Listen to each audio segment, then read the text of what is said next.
ওং ব্রহ্ম পরম ব্রহ্ম কুল মালিক পরম দয়াল শ্রী শ্রী ঠাকুর তোমার চরণে জানাই কোটি কোটি শতকোটি প্রণাম। প্রথমেই একটি ঘটনা বলবো।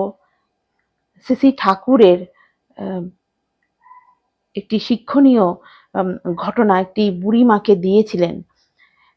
সবারই এই শিক্ষাটা নেওয়া উচিত।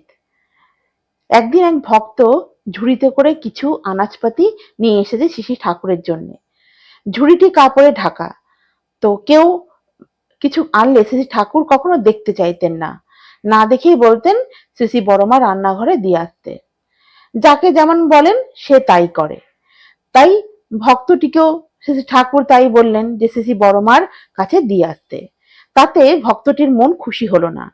তার ভাবনা, ঠাকুর একটু দেখবে না কত কি এনেছি।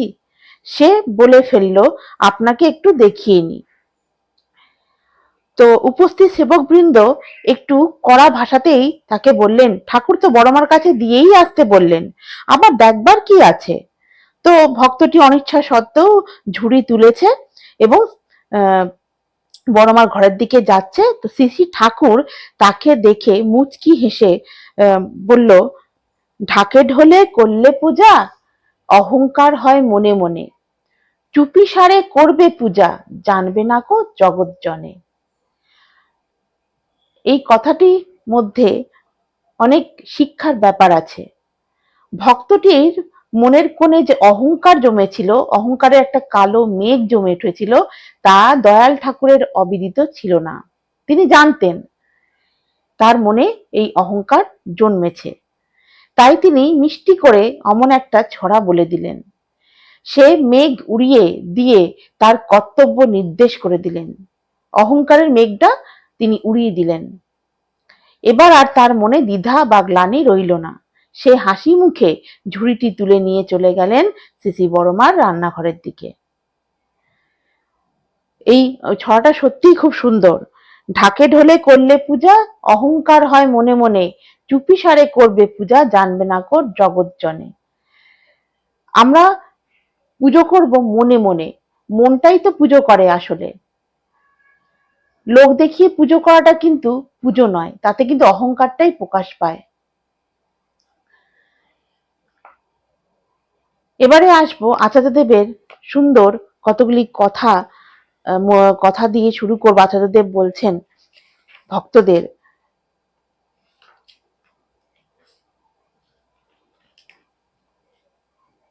বেলদা থেকে একদল যুবক ভাই এসে প্রণাম করে সেখানকার মন্দিরের কথা জানালেন।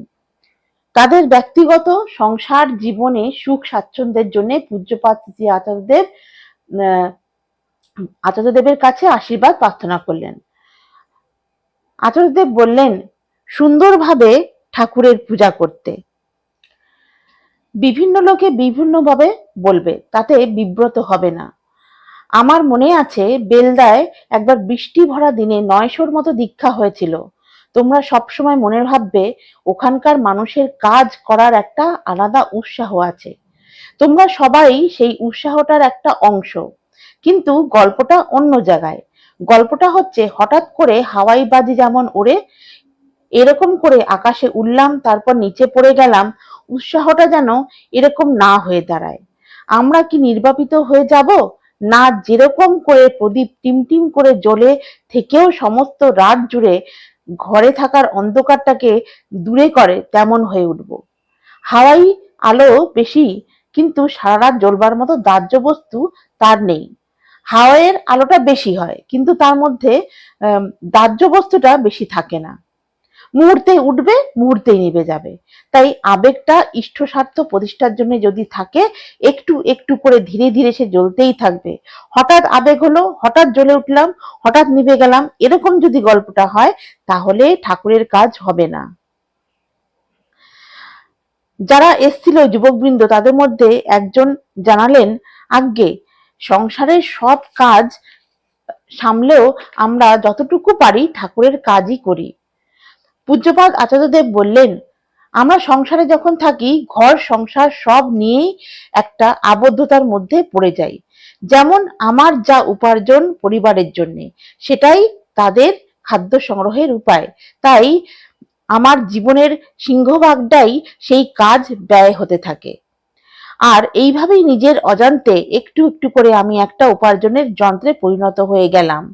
সবার প্রয়োজন পূরণের যন্ত্র হয়ে যাচ্ছি এইভাবেই। কারণ আমি জেনেছি সংসারের সম্পর্কগুলোকে টিকে রাখতে হলে আগে সম্পদের আহরণ কি করে করা যায় তার খোঁজ করে চলতে হবে। তাহলে সম্পদ আর সম্পর্ক এই দুটোই আমাকে চেপে ধরেছে। কিন্তু আমি তো একটা জীবন্ত মানুষ, আমারও তো একটা ইচ্ছে বা আকাঙ্ক্ষা আছে। এই সংসারের চাহিদা, আশা, আকাঙ্ক্ষা পূরণ করতে করতে আমার জীবনটা নষ্ট হয়ে যাচ্ছে না? আমি যে জন্যে বেঁচে আছি, আমার ভিতরে সেসব ইচ্ছা আছে, তার খোঁজ তো আমার কাছে নেই। আমারও তো এই রক্ত মাংসের জীবনে ওই মহামানবদের জীবনের উপলব্ধ অনন্ত সুখ, প্রেম, ভালোবাসা, এই সব কিছু উপলব্ধি করার একটা অধিকার তো আছেই। অথচ গুটি পোকার মতো নিজের চারিদিকে চাহিদার পাকে পাকে জড়িয়ে বদ্ধ করে ফেলেছি নিজেকে। সেই জন্য আমি তো আসিনি। খুব সুন্দর করে বোঝালেন আচার্যদেব। পরের ভাগটা আমি পরের পার্টে আমি বলবো। খুব সুন্দর ঘটনা শ্রী শ্রী আচার্যদেব বলেছেন একটি যুবককে তার সংসারে সমস্ত কিছু আছে, কিন্তু তার স্ত্রী খুব অসুস্থ। তাকে আচার্যদেব কি কি বললেন, কি কি নির্দেশ করলেন যে সংসারে থেকে কিভাবে প্রেম ভালোবাসাকে আঁকড়ে ধরে রেখে সংসার করা যায় এবং সুস্থও থাকা যায়, কিভাবে করা যায় সেটাই আমি পরের পার্টে আমি আবার বলবো। সবাইকে আমার জয়গুরু। বন্দেই পুরুষোত্তমম, বন্দেই পুরুষোত্তমম।